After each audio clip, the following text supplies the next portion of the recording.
Fonction de soutien.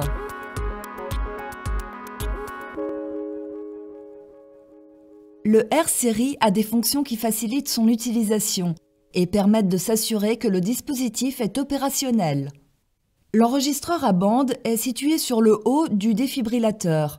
Vous pouvez changer le papier en appuyant sur le bouton de déverrouillage de l'enregistreur pour ouvrir le compartiment.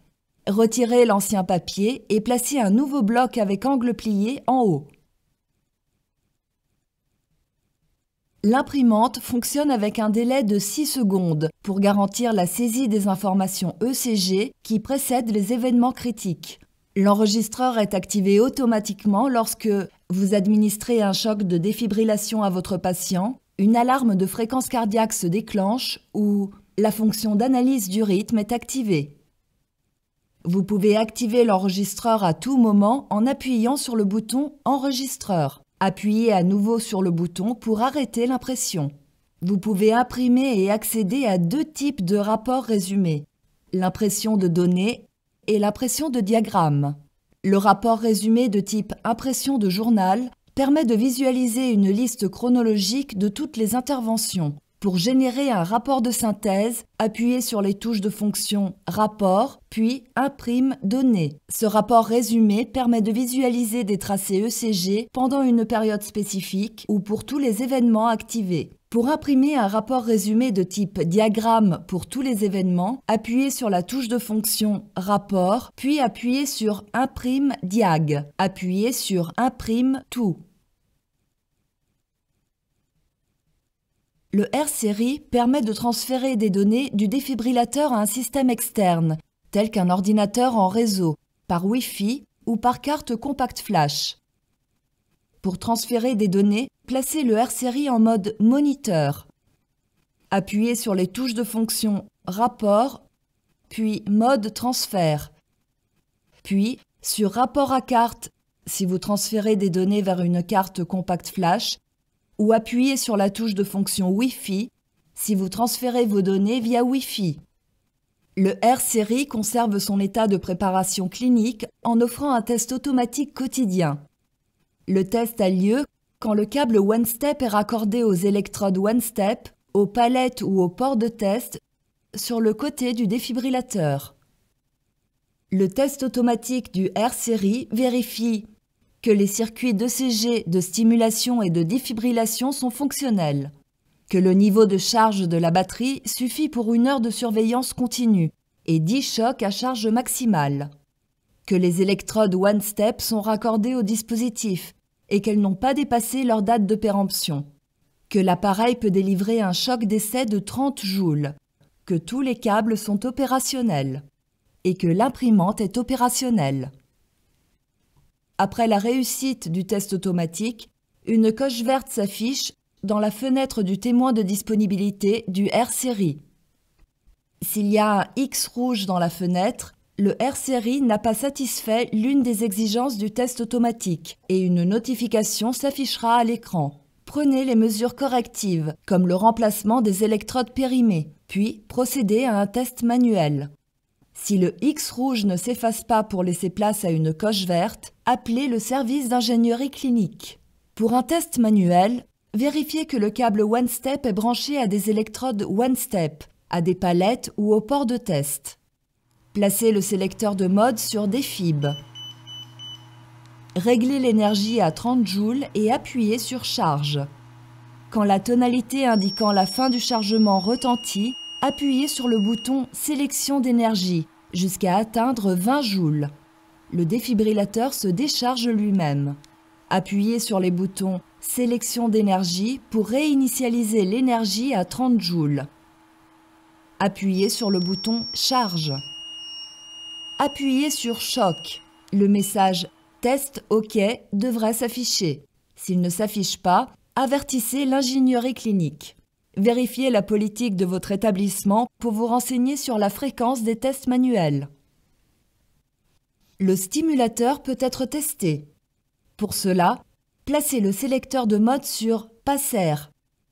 Réglez la commande de fréquence à 150 stimulations par minute, puis appuyez sur le bouton Enregistreur. Les marqueurs de stimulus de stimulation doivent se trouver tous les centimètres sur l'enregistreur à bande. Ensuite, appuyez sur le bouton 4 de point 1 et maintenez-le enfoncé. Les marqueurs de stimulation doivent être présents tous les 4 cm. Testez l'intensité du stimulateur en tournant la commande sur 0 mA. Débranchez le câble OneStep du port de test ou des électrodes OneStep, puis réglez la commande d'intensité du stimulateur sur 16 mA ou plus. Les messages « Vérifier électrode » et « Impédancée excessive » s'afficheront à tour de rôle. L'alarme du stimulateur retentit et la touche de fonction « Effacer alarme stimule » clignote. Rebranchez le câble OneStep, puis appuyez sur la touche de fonction « Effacer alarme stimule ». Les ensembles de poignées internes peuvent être testés avant utilisation. Raccordez l'ensemble de poignées internes doté d'électrodes internes raccordées au défibrillateur et sélectionnez le mode défib. Regardez si ce style d'ensemble de poignées internes est doté d'un bouton décharge. S'il y a un bouton décharge, vérifiez qu'il ne se coince pas quand vous appuyez dessus. Appuyez dessus, vérifiez que vous entendez un clic et que le bouton ressort dès que vous le relâchez. Pour voir si le bouton décharge fonctionne bien, chargez le défibrillateur à 2 joules. Patientez jusqu'à ce que la tonalité de charge prête retentisse. Lorsque cette tonalité retentit, tenez les poignées et les électrodes internes à l'écart des personnes et objets.